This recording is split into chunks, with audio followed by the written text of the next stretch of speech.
Bismillahirrahmanirrahim. Assalamualaikum warahmatullahi ta'ala wabarakatuh. Tuan-tuan, puan-puan, muslimin, muslimat yang dirahmati Allah Ta'ala.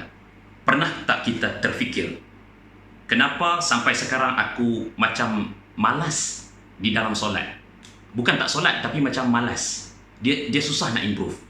Pernah tak kita terfikir, kenapa aku untuk solat sunat tahajud macam biasa-biasa aja? Tak pernah nak improve solat sunat tahajud. Tahajud pun dalam sebulan belum tentu sekali. Dalam setahun boleh kira sebelah tangan saja, kan? Apalagi nak improve dalam seminggu 2 kali ataupun seminggu 3 kali. Pernah tak kita terfikir sampai sekarang, usia sekarang, masih belum lancar baca Quran, masih tersekat. Anak kita yang sekolah agama lebih baik membaca Quran daripada kita. Kita tak boleh mengajar dia, kemudian kita hantar daripada ustaz-ustaz, kita masukkan dia sekolah agama. Tetapi kita masih belum lancar lagi baca Quran. Financial management, pengurusan keuangan sendiri, personal. Kenapa sampai hari ini kita masih belum buat saving? Masih belum buat saving. Investment, tak payah cerita lah, kan? Akaun tabung haji. Akaun tabung haji masih lagi di bawah RM1,000. Masih lagi di bawah RM5,000. Kan? Kita suka nak pergi haji, kan? Tapi akaun tak bertambah-tambah. 20 tahun solat. 20 tahun solat, tuan-tuan puan yang dirahmati Allah Ta'ala. Surah sama saja yang kita hafal. Kadar hafalan kita dengan Quran sama saja. Kemungkinan dari dulu hingga kini, dan kemungkinan selama-lamanya. Na'udzubillah min zalik. Baik, kenapa jadi begitu? Tajuk kita pada hari ini, kenapa kita tak improve? Kan? Disebabkan antara faktor utama ialah perkara kecil kita masih melihat sebagai kecil. Sedangkan perkara kecil, jika kita secara konsisten mengamalkan dia akan menjadi besar. Kita tidak improve kerana perkara kecil terus menjadi kecil dalam minda kita, dan kita mengambil remeh akan perkara tersebut. Contoh, untuk keluarga, kita tengok dalam sudut keluarga, diri sendiri, keluarga, masyarakat, kan? Contoh, saya dahulu darjah 6 di Taman Seri Sedang. Saya ada lukis. Ada lukis. Saya tinggal di Taman Seri Sedang pada tahun 1994, saya darjah 6. Jalan 18/54, Taman Seri Sedang, fasa 3. Dia berada di belakang Fakulti Engineering Universiti, waktu tu Pertanian, Universiti Pertanian Malaysia, UPM, hari ini Universiti Putra Malaysia. Ni jalan belakang UPM di Padang. Kan? Padang. Okey, lepas tu ni kat sini rumah saya. Sini rumah ni rumah saya. Okey, lepas tu ada jalan. Kami budak-budak kecil dulu, budak kecil dulu ada main galah panjang. Galah panjang. Kan? Kita halang orang, lepas tu dia nak masuk tu kita sip. Kalau kita dapat sip dia, kita menang lah. Kita menang. Okey, galah panjang. Kami main dekat tengah-tengah jalan. Selalunya kami main pada hari Sabtu petang ataupun Ahad petang. Paling tak ada orang sekali ialah Ahad petang. Ahad petang ada satu kereta lalu. Exactly, dia lalu kat sini, kan? Kemudian dia nak ke sini, kan? Saya tak tahu siapa. Tapi sebagai seorang budak yang nakal waktu dulu, saya, siapa pula kereta ni? Dikacau.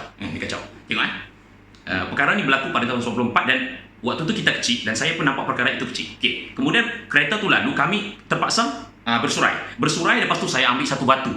Kau kacau aku, Saya baling batu tu kerana pada kereta tu tang bunyi. Kan? Lepas tu kereta tu stop. Saya, Allah, dia stop pula. Cabut. Kawan-kawan saya semua dah hilang dah. Kan? Saya pun menghilangkan diri di sebalik pokok pelang. Waktu itu saya ingat lagi, tepi longkang.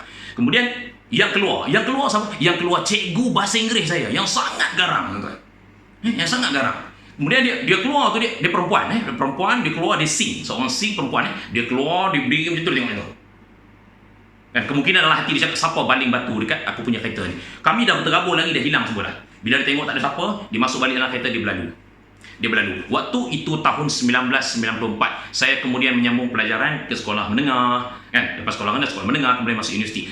Setelah grad universiti pada tahun 2000, subhanallah, pada tahun 2005,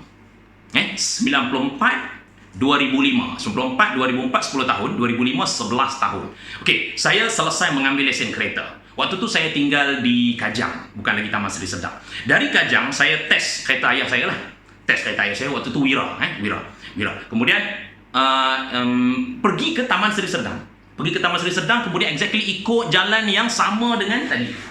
Saya nak tengok rumah lama, kawasan perumahan lama kan, tempat jatuh lagi dikenal.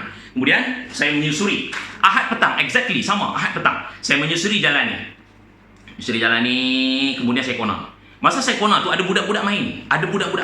Okey, lepas tu saya kona jalan pelan-pelan pasal ada budak-budak, kemudian ada budak baling batu pada kereta wira ayah saya yang dipandu oleh saya. Exactly tempat yang sama, saya buat perkara yang sama 11 tahun lepas. Subhanallah, Allah Ta'ala masih lagi menyimpan dosa saya waktu itu. Perkara yang kecil sebenarnya bukan kecil. Tuan-tuan perempuan yang dirahmati Allah Ta'ala sekalian, bagaimana perkara yang kecil boleh ada dalam mindset kita sebagai perkara yang besar? Bagaimana? Dengan ilmu. Dengan ilmu, amal soleh yang kecil kita akan nampak besar. Dengan ilmu, perkara-perkara yang remeh-temeh, yang simple-simple dalam perhubungan sesama manusia, dalam perhubungan sesama dengan Allah Ta'ala, yang kecil kita akan nampak besar dengan ilmu. Jika ketiadaan ilmu, perkara yang kecil akan terus kita nampak sebagai kecil. Alhamdulillah, tahun 2020 anak saya Safiah darjah 3 lah kan. 2019, 2018, 2017 waktu tu dia prasekolah. Alhamdulillah, anak saya daripada 100 orang prasekolah di Johan Setia Kelang, dia terpilih sebagai wakil prasekolah untuk pergi ke Spelling Bee competition. Spelling Bee mengeja, dia bagi satu perkataan, dia batu eja kan. Prasekolah, umur waktu tu 6 tahun lah, 7, 8, 9 7, 8, okey, lebih kurang. Okay, baik. Kemudian alhamdulillah saya hadir hari pertandingan tu. Mula-mula dia buat daerah Kelang saja, ada 34 sekolah bertanding. Pagi tu selepas solat subuh berjamaah kan, kebetulan saya bertugas di Surau, saya balik lewat sikit, kemudian cepat kan, cepat jam kan, pukul 7 nak keluar dah, 7.20 budak-budak berkumpul, pukul 7 keluar. Isteri saya okey tergesa-gesa sikit, belum sarapan lagi, tak sempat sarapan lagi. Okay, kemudian masa saya nak kunci pagar tu, isteri dan anak sudah berada dalam kereta. Masa nak kunci pagar tu, meow kan, Allah, datang pula kucing ni. Saya ni buat hati sikit ada kucing kan, bukanlah kucing saya tapi kucing-kucing yang mana datang dia kan. Okay, lepas tu ada 3-4 ekor kucing yang agak frequent datang ke rumah saya tak bela tapi saya bagi makan. Okay, ada seekor ni kerja dia lapar je, lapar, dan kami panggil dia sebagai pelapar kan. Pagi tu yang mengiau tu ialah siapa? Pelapar kan. Pelapar datang, meow, datang pula dia ni, Allah, bang cepat dah bang kan. Isteri saya, jap ni pelapar datang ni kan. Saya ada satu effort kecil yang saya buat pagi tu, satu effort kecil saja. Saya buka, saya seluk balik saya punya poket, buka mangga tadi, kemudian buka pagar, kemudian pergi ambil makanan kucing yang ada dalam raga motor tu. Okay, raga motor saya simpan kat situ, kemudian saya buka, saya bagi dia, pelapar makan. Ni sarapan kau pagi ni. Lepas tu saya tutup, terus saya keluar, kemudian terus pergi ke sekolah. Okay, dipendekkan cerita, 34 sekolah, 34 murid berada dalam dewan, kemudian diberi ejaan bermula dengan 3 huruf, 4 huruf, 5 huruf kan. Makin susah. Daripada 34 tu dia jadi 10 orang pelajar. Safiah berada dalam 10 orang pelajar. Subhanallah, anak aku. Okey, kemudian ditapih lagi 5 orang aja tinggal. Top 5 daerah Kelang, Spelling Bee, ejahan mengeja bahasa Inggeris. Prasekolah. Saya ada lagi Safiah, la ilaha illallah. Waktu tu dah macam speechless. Saya banyak outstation, yang mengajar dia banyak ialah mama dia, mak dia dan juga cikgu dia. Dan saya kerja saya apa? Doa dan berikan terbaik terhadap pendidikan anak tadi. Kemudian 3 top 3 dia tapih lagi 5 perkataan, 6 perkataan, jadi susah. Kita kadang-kadang pun nak ejab kata Allah macam mana. Kemudian Safiah menjadi top 3 dan akhirnya daripada 3 tu Safiah menjadi juara daerah Kelang. Subhanallah, nombor 1 daripada 3 orang tu. Seorang Danish, seorang Danish Chinese school, kemudian Danusha sekolah India di Kelang. Okey, baik. Kemudian Cikgu Ain jumpa saya dan juga isteri. Alhamdulillah Cik Omar kan, Safiah juara. Okey, apa resepi Apa resepi nak mendidik anak ni jadi baik lah. Dia bukan saja cerdik tapi dia jadi baik. Kita jangan tinggal solat lah Ustazah kan, itu ya. Lepas tu kita doa lah Allah Ta'ala bagi semua kan. Lepas tu balik rumah saya bisik pada isteri saya, yang abang rasa pelapor doakan kita pagi tadi. Nampak tak tuan-tuan? Saya mengambil usaha yang kecil kerana dengan ilmu saya, amal soleh yang kecil adalah besar di sisi Allah. Nampak tak? Saya membina mindset anak saya.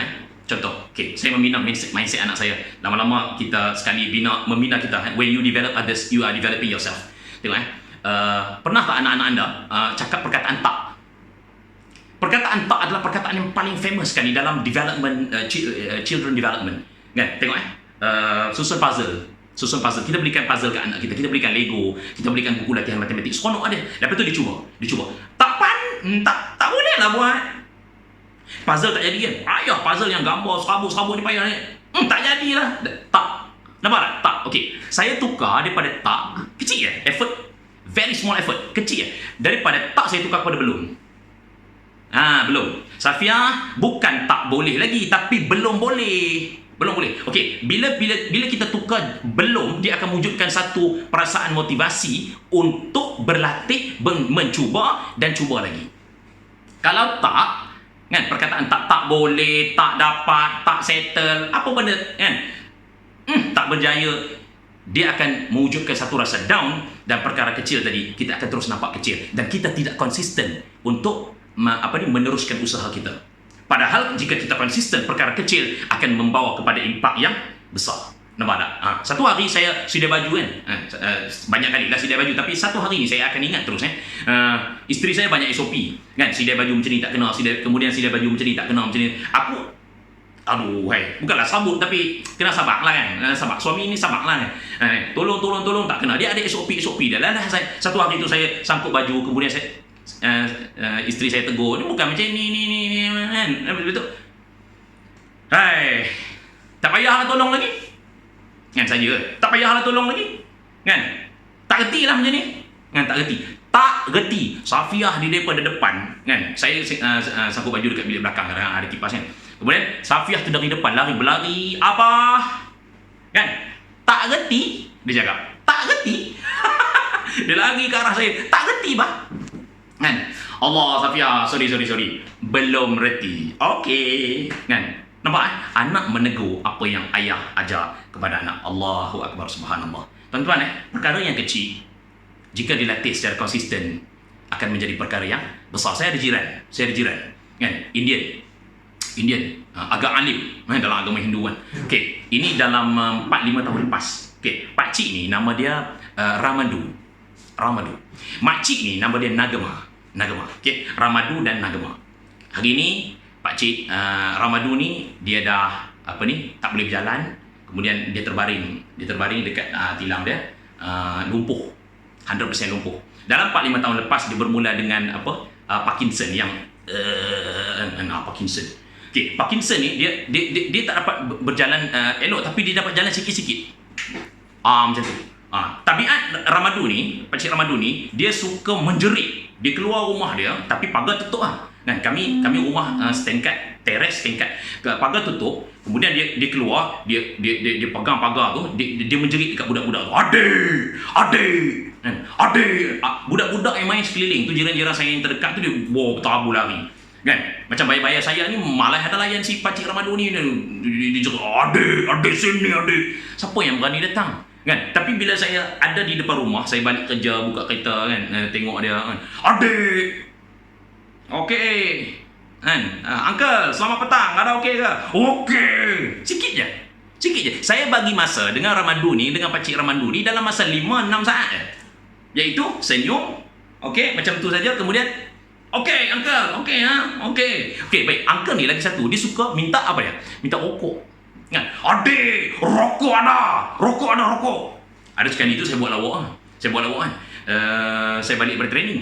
Kemudian dalam pukul 6.30 itu, adik, sudah, saya nak tutup pintu dah ni. Oh, dia panggil, saya pun tengok balik, tengok belakang kan. Tengok belakang, uncle, kenapa uncle? Kan, kenapa uncle? Adik, rokok dah, rokok. Kan, rokok tak ada, saya tak merokok.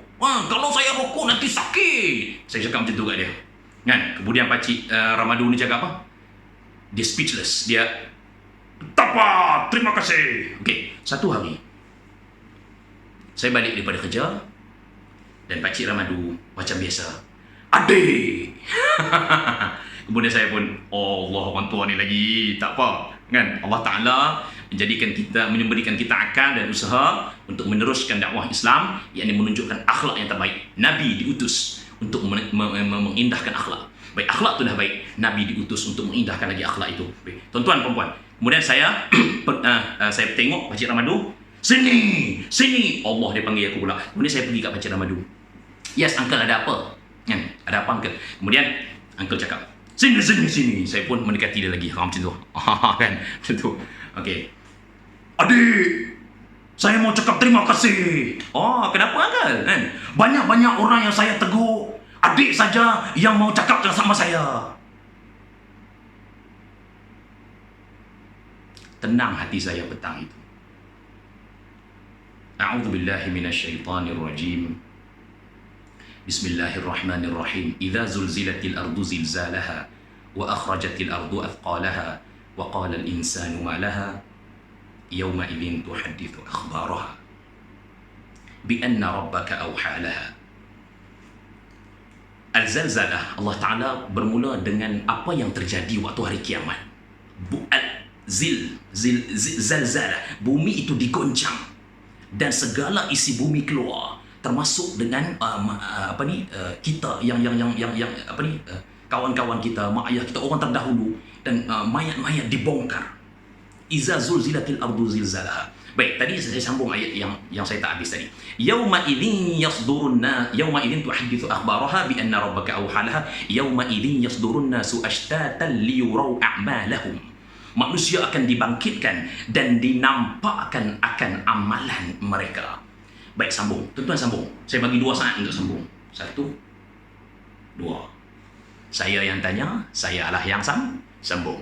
فَمَنْ يَعْمَلْ مِثْقَالَ ذَرَّةٍ خَيْرًا يَرَهُ وَمَنْ يَعْمَلْ مِثْقَالَ ذَرَّةٍ شَرًّا يَرَهُ. Maka barang siapa yang membuat kebaikan walaupun sebesar zarah, yakni antara syarah adalah sebesar zarah yang unsur yang sangat kecil dalam atom, dalam kejadian dalam jirim, dalam jisim kita, ataupun ada syarah juga sebesar biji sawi. Siapa yang berbuat kebaikan sebesar biji sawi, walaupun senyum, walaupun sedekah 10 sen, RM1, walaupun susun selipar di surau masjid, walaupun berbuat kebaikan dengan membantu beberapa saat sahaja jiran sebelah, maka dia akan diperlihatkan amalannya di hari akhirat. Hari akhirat ni benda kecil ke benda besar? Besar. Dengan ilmu perkara kecil, amal soleh yang kecil dinilai besar di sisi Allah Subhanahu wa taala. Alhamdulillah, bagi contoh tadi dapat dikaitkan dengan rapat dengan kehidupan kita. Tuan-tuan cuba tengok dalam bisnes ataupun berorganisasi. Saya dulu dalam satu JLC, saya tak sebuah JLC di Kuala Lumpur, selama 6 tahun sebagai sistem analyst, kan? Ramai dalam berbelas ribu staff, tetapi HQ di seluruh Malaysia, JLC, sebuah JLC seluruh Malaysia, ada branch, ada dekat 600-700 branches. Saya IT di HQ. HQ ni ada dalam few hundreds people, kan? Apa yang menjadi satu budaya? Budaya adalah culture. Okay? Culture ni dia terbentuk daripada behavior yang dibuat oleh beberapa individu, kemudian diikuti oleh individu-individu yang lain, kemudian dia akan menjadi culture. Okay. Salah satu cuba tengok tuan-tuan. Masa bekerja 8.30 hingga 5.30. Okey, 8.31. Apa yang berlaku di kafe? Apa yang berlaku di kantin minuman? Ramai lagi dengan rancak sedang bersembang, minum baik punya, teh tarik, roti canai, nasi lemak. Nampak? Kemudian CEO bertukar ganti. Okey, masuk CEO yang orang Kelantan, orang Terengganu cakap cengeng sikit, yang garang sikit. Dia nak ubah culture ni. 8.25 Dia mula sarapan 8.10, 8 suku macam tu, dia berada di kantin kan, dia berada di kantin. Kemudian 8.25 tu dia stop minum, dia tengok semua staff kat situ. Kalau tuan-tuan jadi staff nak buat apa? Calo lah, nampak tak? CEO pun kan, CEO 8.5 zero. Lepas setengah zero. Okey, 3 tahun dia di situ. Lepas 3 tahun saya dengar sekarang ni dia budaya tu jadi balik. Okey, kenapa budaya tu jadi? Kenapa budaya tu terjadi? Saya sorot contoh, saya eksekutif, saya pegawai. Saya melihat bos saya, supervisor saya, senior eksekutif. Saya melihat manager saya. Depa pun minum. Kan, 8.40 ni, 8.50 ni. Aku minum semampu depa pun tak tegur kan.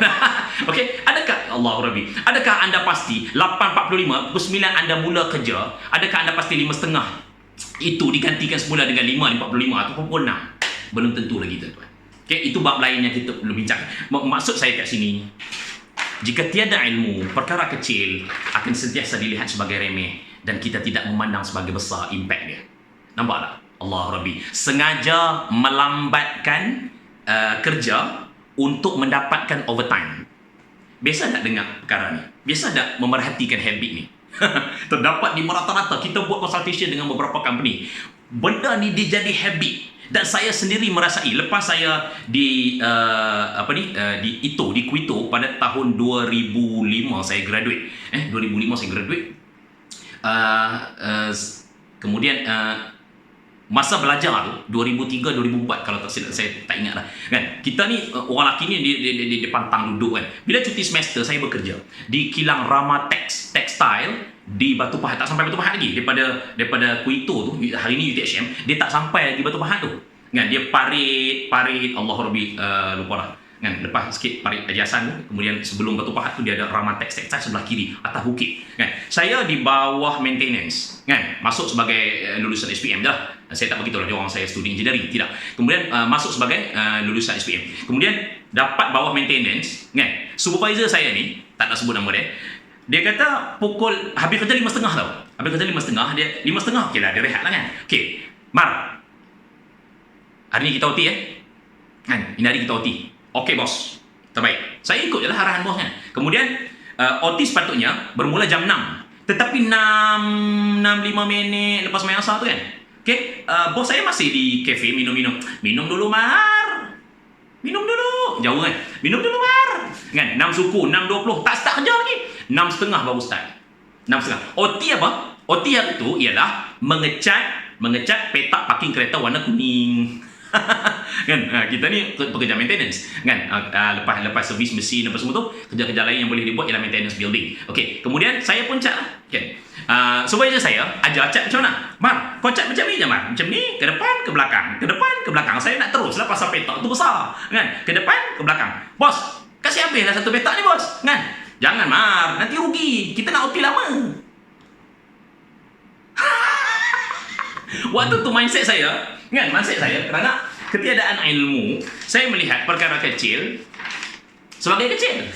Sekarang dengan adanya ilmu, astaghfirullah, saya kena minta ampun pada Allah Ta'ala kerana dosa yang saya nampak kecil tu sebenarnya besar di sisi Allah Subhanahu Wa Ta'ala, dan dia mengganggu saya punya keberkatan di sisi Allah. Tuan-tuan, NSI Consulting kan, saya sendiri adalah trainer dan juga consultant. Kita buat training di SESB, Sabah Electricity Sdn Bhd kan. Kita nak menampakkan kecil itu besar. Kita latih siapa? Kita latih kerani. Kita latih kerani. Kerani ni dia cakap, kerja saya macam biasa-biasa je bang. Kan? Aku kerani je bang. Kan, saya tidaklah pandai berbahasa Sabah, tapi lebih kurang macam tu lah dia cakap kan. Baik, saya tanya dia, apa kau punya nama bos? Apa kau punya nama? Nama saya Annie kan. Annie, saya cakap, Annie report kat siapa? Aku report pada si Padil kan, Padil. Cik Padil report pada siapa? Padil report pada si Vun, V-O-O-N. Okey, Vun kan. Okey, Vun report pada siapa? Siapa nama bosnya si Vun tu? Si Lisa. Okey, Lisa report pada siapa? Lisa report pada IR Nasir. Waktu tu dia pemangku managing director kan. So Annie, Fadil, Vun, Lisa, IR Nasir. Nampak tak? Okey. Apa contoh yang Lisa buat by daily basis? Apa contoh yang Lisa buat by daily basis? Lisa bagi tahu, aku buat kerja lah. Okey, lepas tu saya fokuskan lebih lagi kerja dia. Kami fokuskan lagi kerja dia. Last dia bagi tahu dia ada maintain satu report iaitu Allahu Rabbi. Satu report penyata keuangan. Penyata keuangan wang cagaran. Wang cagaran. Okey, ada satu report. Banyak lagi report dia. Okey, report ni si Annie ni dia nampak macam kecil. Kan? Okey, saya bagi tahu ini. Annie, apa jadi kalau kau punya report tidak siap on time? Si Fadil marah aku lah. Okey, si Fadil marah kau kan? Okey, siapa lagi yang akan marah si Fadil? Si Vun lah. Kalau Vun tiada itu report kan? Okey, siapa lagi marah si Vun? Lisa lah. Okey, kalau Lisa tiada itu report, dikombinkan dengan you punya kawan-kawan kerani yang lain punya report, siapa yang marah? IR Nasir lah. Annie, you punya report tu nampak kecil, tapi dia besar. Kaedah menampakkan perkara kecil sebagai besar impact dia adalah salah satu daripada kaedah motivasi. Nampak tak tuan-tuan? Kita dapat case study, ada seorang bos suka marah-marah staff dia. Termasuk yang dia suka marah tu ialah seorang pakcik yang agak tua. Tak adalah tua sangat, 55 macam tu, dekat pencen lah. Ini case study dalam 6-7 tahun lepas. Kita dapat case study ni. Apa yang dikongsi dalam case study ni? Dia bila dia marah pakcik ni dia tak berapa kompeten. Kompetensi dia kurang sikit. Buat report tak berapa cekap, kan? Komputer tak berapa cekap. Tapi dia macam buat kerja-kerja office lah. Kan? Tapi bagus pakcik ni, dia semayang on time. Kemudian dia suka mengaji, kan? Dia suka baca buku agama. Macam itulah. Jadi baik kat situ. Cuma buat kerja ni dia kurang kompeten sikit, kan? Perlu lagi banyak improvement. Ada sekali tu dia marah dalam bulan Ramadan. Ni bulan Ramadan ni, kan? Pakcik ni tak habis-habis, lembab. Report tak kerti buat. Apa benar pun tak? Apa yang pakcik kerti buat? Kan dia marah pakcik tu. Kemudian pakcik tu senyap aja. Minta maaf, Encik tu, minta maaf Encik tu, saya akan perbaiki. Apa kira? Payah sangat, kan? Okey, baik. Tuan-tuan dipendekkan cerita. Dia marah tu pagi pukul 10, pukul 11 tu. Zohor tu pakcik tu meninggal dunia di surau waktu solat. Dipendekkan lagi cerita, raya tahun tu bos ni pergi minta maaf dengan isteri pakcik tu, dengan anak-anak dia, menangis-nangis. Dan saya pendekkan lagi cerita, tiap-tiap tahun bos tadi tidak pernah miss pergi ke rumah makcik tu dan meminta maaf. Allahu Akbar. Nampak?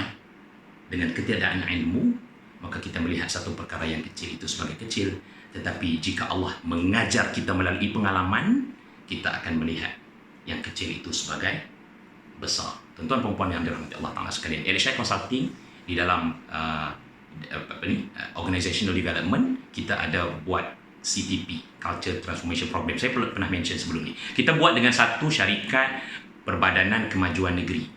Okay, when things get measured, things get done. Kita mesti mengukur inisiatif, kita mesti mengukur training, kita mesti mengukur, ada ukuran pre and post, pre, middle dan juga post, kan? Antara ukuran yang kita buat ialah ECI, kan? ECI, Employee Commitment Index. Bagaimana ECI diukur di dalam organisasi? Dia mesti ambil core value. Okay, core value dia apa? Core value dia Perbadanan Kemajuan Negeri yang kami buat consultation ni, antaranya ialah stakeholder success, kemudian innovative mindset, kemudian risk taking, entrepreneurship, think big. Okey, ada dalam 5 waktu tu zaman tahun 2016. Saya sendiri adalah project manager. Apa yang kita buat? kita buat satu set soalan. Okey, non-executive menilai eksekutif, eksekutif menilai management, manager di atas dia, manager menilai top management di atas dia, iaitu general manager dan sebagainya. Okey, so ada beberapa lapis menilai tu ke atas, kemudian kita menilai ke bawah juga. Okey, baik. Penilaian dia, contoh-contoh soalan yang dalam borang penilaian itu ialah, adakah orang yang anda nilai ini kuantiti dan kualiti hasil kerja melebihi dari yang ditetapkan? Adakah dia ni bekerja keras untuk menepati sasaran kerja? Adakah dia mengambil tindakan yang proaktif untuk memenuhi kehendak pelanggan contohnya? Adakah dia ni memahami Adakah dia ini mengenal pasti cabaran dan cuba untuk selesaikan sedaya mungkin berasaskan kemampuan dia? Ini soalan-soalan yang kita bagi kepada staf untuk menilai bos dia, untuk menilai anak buah dia, untuk menilai peers dia dan juga klik dia. Okey, baik. Dari setiap soalan tu ada 10 markah, kan? Ada 10 markah. Baik, kemudian ukuran besar dia antara 1 hingga 10. ECI dalam 300 ke 400 staf. Kan kita buat ECI pre, post dan juga tengah-tengah ni. Okey, saya pendekkan cerita. Tuan-tuan dan puan pre-assessment post sebelum ni sebelum kita buat training bla bla bla bla tu, kita ukur sebelum. Okey, result dia ialah 7.29. 300 orang, 300 orang, tapi yang participate tidaklah sampai 300, ada yang terlepas kan. Okey, 7.29 bukan mudah nak dicapai. Tuan-tuan bayangkan seorang akan tanda 10 soalan tu dia akan tanda 5, dia akan tanda, dia menilai bos, klik ataupun anak buah dia. 7.29 adalah result pre. Kemudian kita buat program, kita ukur di tengah pula. Saya pendekkan cerita lagi. 7.68 ada peningkatan. Nampak tak? Dan di akhir program kita buat lagi inisiatif. So staff semakin seronok, staff semakin termotivasi dan kita buat lagi akhirnya sampel size yang paling besar. Okey, kita dapat ECI berapa? 7.86. 7.29, 7.68, 7.86. Subhanallah. Perubahan yang sedikit seorang menanda kertas survey akibat hasil daripada perubahan sikap, culture. Kan? Perubahan kecil membawa kepada result yang besar yang meningkat. Subhanallah. Nampak tak? Itu sebab Nabi sallallahu alaihi wasallam melalui hadisnya. Qala Rasulullah sallallahu alaihi wasallam, ahabbul a'mal ila Allah taala, subhanallah, ahabbul a'mal ila Allah taala, Allahu Akbar, matanya saya lupa. Minta maaf tuan-tuan, matanya saya lupa. Baik, sebaik-baik amal yang paling dicintai Allah adalah yang berterusan. Kan? Adalah yang berterusan walaupun sedikit. Subhanallah. Wa in qalla. Kan? Subhanallah. Saya lupa matan dia, minta maaf tapi saya memberi tafsiran dalam bahasa Melayu. Sebaik-baik amal walaupun sedikit tetapi berterusan dan impak dia adalah besar. Tuan-tuan, kita dah tengok contoh-contoh dalam masyarakat, kemudian dalam bisnes, kan? Bisnes dan buat organisasi. Jom kita tengok dalam pembangunan diri dari sudut agama. Baik, saya mengajar tajwid di surau. Tuan-tuan cuba tengok lafaz jalalah. Kan? Lafaz jalalah ni dia Allah. Allah tu kita bagi lafaz jalalah Allah. Allah ni jika kita sebut Allah, kan? Allah tu berapa harakat? 1. Sebenarnya untuk menunaikan hak perkataan Allah ni ialah Allah, dia adalah 2 rakaat. 2 rakaat adalah 2 harakat. Kan? Tuan-tuan tengok beberapa kesilapan dalam masyarakat kita. Cuba tengok tahlil kan? Kan? Afdalu dzikri fa'lam annahu la ilaha illallah, la ilaha illallah, la ilaha illallah, la ilaha illallah. Tiada Tuhan selain Allah. Allah tu kan bila satu harakat dia tidak menunaikan hak Allah punya perkataan. Tak sampai maksud Allah itu. Allah mestilah 2 harakat. Kan? Itu sebab bila kita bawa tahlil la ilaha illallah, la ilaha illallah. Saya pun suka untuk menegur. Tuan-tuan, ubah kalau kita tersilap sebelum ni kerana perubahan kecil, jika dikonsistenkan akan mendapat satu impak yang besar. Kan? Cuba tuan-tuan tengok zikir selepas solat kan. Subhanallah, subhanallah, subhanallah. Ada yang subhanallah, subhanallah, subhanallah, subhanallah, subhanallah. Dia dah buat bertahun-tahun. Ingat senang ke nak tukar? Kan? Ingat senang nak tukar? Susah. Kan? Tu imam ni antara jawatan yang pemimpin dalam masyarakat. Saya dulu belajar dengan guru saya. Okey, ada 6 perkara yang ada 6 dosa kecil. Ada 6 perkara yang boleh membuatkan dosa kecil menjadi dosa besar. Antaranya ialah ni poin yang ke-6. Yang last sekali, saya takut. Ia dilakukan oleh pemimpin. Nampak tak? Kan? Imam lepas subhanallah 33 kali bacaan apa? Alhamdulillah kan? Saya dengar imam hamlah. La. Apa benda tu. Lambat sikit tak apa tuan-tuan, tapi menunaikan hak Allah, lafaz jalalah tu, alhamdulillah, alhamdulillah, alhamdulillah, alhamdulillah, alhamdulillah. Lepas tu Allahu akbar. Allahu akbar, Allahu akbar, Allahu akbar, Allahu akbar, Allahu akbar, Allahu akbar ni apa benda? Allahu akbar, Allahu akbar, Allahu akbar, Allahu akbar. Nampak tak? Kerana kita tidak memandang perkara kecil tu besar, maka kita terus menganggap benda tu remeh dan tidak mahu memperbaiki diri. Tuan-tuan tengok lahjah Arab. Budak-budak sekolah kita boleh maafkan lagi. Bismillahirrahmanirrahim. Itu lahjah Melayu. Minta maaf, saya bukan nak jadi Arab, tapi ilmu dah dapat. Kita bagi tahu orang. Lahjah Arab ni ialah anda tidak perlu membesarkan mulut tu, tetapi lebih kepada senyum dan mulut tu nipis saja, kan? Bismillahirrahmanirrahim. Cukup. Itu lahjah Arab. Nak latih daripada apa? Daripada iqra' lah. Abata tajaha khadada raza. Kan? Ini kita dari dulu abata tajaha. Itu sebab dia jadi Ar-Rahmanir-Rahim, Maliki Yaumiddin. Din, bukan din, din. Kan? Bis. Nampak tak? Tu. Tuan-tuan, wajibul ghunnah. Saya selalu tegur. Kan? Kita mengajar Al-Quran. Selalu tegur dengan cara hikmah. Anak saya budak-budak ni dia kadang-kadang dia main langgar je kan. Wajibul ghunnah. Wajibul ghunnah ni nun sabdu, mim sabdu. Kan? Innaha alaihim muqsadah. Innaha alaihim muqsadah. In panjang sikit. Innaha alaihim him panjang sikit. Nampak tak? At-takathur. At-takathur. Thumma latus'alunna yawma idzin 'anil na'im. Kan? Itu sebab kalau imam baca, kalau anak saya baca thumma latus'alunna yawma idzin 'anil na'im, berdesing-desing telinga saya. Sebab saya dah belajar. Panjang sikit wajibul ghunnah tu. Kan? Kongsi sedikit ilmu. Tentu wajibul ghunnah ni dia di sisi ilmu tajwid dia dua harakat. Dia dua harakat, tapi guru saya bagi tahu, guru saya bagi tahu dia 2.5 sebenarnya. Okey, tempat saya di Kelang. Kelang nak pergi Shah Alam. Kan? Kelang nak pergi Shah Alam 10 km. Itu ikut highway. Tapi kalau ikut jalan dalam jauh sikit, dia jadi 12 km. Tetapi jarak kalau straight pergi sama aja. Cuma ikut jalan lain, maka dia panjang sikit. Kan?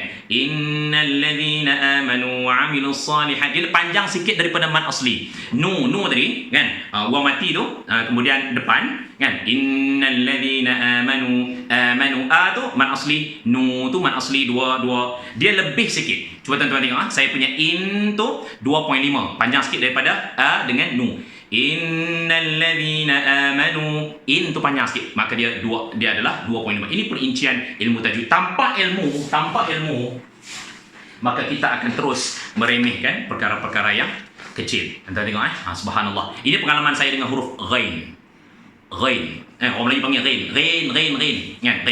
Ghain ni dia ada kalau kita belajar tajwid, dia ada setiap huruf hijaiyah 28 ataupun 29 huruf itu dia ada sifat dia ada yang pertama makharijul huruf, makhraj, tempat keluar huruf tu, makharijul huruf. Dan yang kedua sifat berlawanan ataupun sifat tunggal. Kan? Dia ada dua. Dia ada dua yang kita perlu kuasai untuk memantapkan kita punya tajwid, kan? Di antara ilmu-ilmu tajwid lah, asas. Okey, baik. Ghain ni dia ada satu sifat, nama dia rakhawah. Rakhawah ni apa? Terlepas suara. Okey, dia lawan kepada syiddah. Syiddah ni tersekat suara. Huruf-huruf qalqalah, kan? Qaf, ta, ba, jim, dal. Okey, kita ambil kaedah untuk mencari makhraj huruf. Kita matikan dengan alif baris atas, matikan huruf tadi dengan alif baris atas. Okey, contoh kita ambil qaf, ta, ba, jim, dal. Qaf ni. Baik, matikan dengan alif baris atas. Aq. Suara tu tertahan. Dia nak pergi tapi dia tak pergi. Kan? Okey, ta, aq, ba, ab, jim, aj, dal, ad. Suara tu tersekat. Kemudian kaf dan ta, nampak? Itu syiddah. Huruf rakhawah, kha, ghain, sin, shin, ash, l, f. Nampak? Ash. Dia suara tu terlepas. Okey, yang berada di antara dua ialah tawassut. Lin Umar. Huruf dia adalah lin Umar. Lam, nun, ain, mim, ra. Kan? Lam, nun, ain, mim, ra. Baik, ini pengalaman saya dengan ghain. Ghain ni bila kita ambil kaedah L, kan? L. Itu saya dah dapat ghain ni, dah baru je dalam 3-4 tahun lepas. Kan? Pengalaman saya dengan ghain. Dulu ghain saya qalqalah, bukannya rakhawah. Dia jadi macam mana? L, Ya Allah, dia tak boleh tau dia. Dia mesti ada lajak re tu. Re tu bila lajak, bila dia ada pantulan, dia adalah qalqalah tuan-tuan. Qalqalah. Maka impact dia apa? Siratal ladzina an'amta alaihim ghairil maghdubi alaihim. Tak tepat. Dia kurang tepat. Kan? Dia kurang tepat. Kalau guru tajwid tu dengar dia, dia tegur kita. Kan? So macam mana nak jadi maghdu kan? Saya buat latihan yang sangat keras. Saya buat macam mana? Naik kereta, naik motor kan, dalam helmet apa semua tu. Pada satu hari, saya ingat lagi pada tahun 2017, 6 April. Di satu lorong, nak masuk lorong rumah saya ingat lagi di tepi rumah pengurusi Persatuan Penduduk, iaitu Cik Kamarul Zaidi. Saya ingat lagi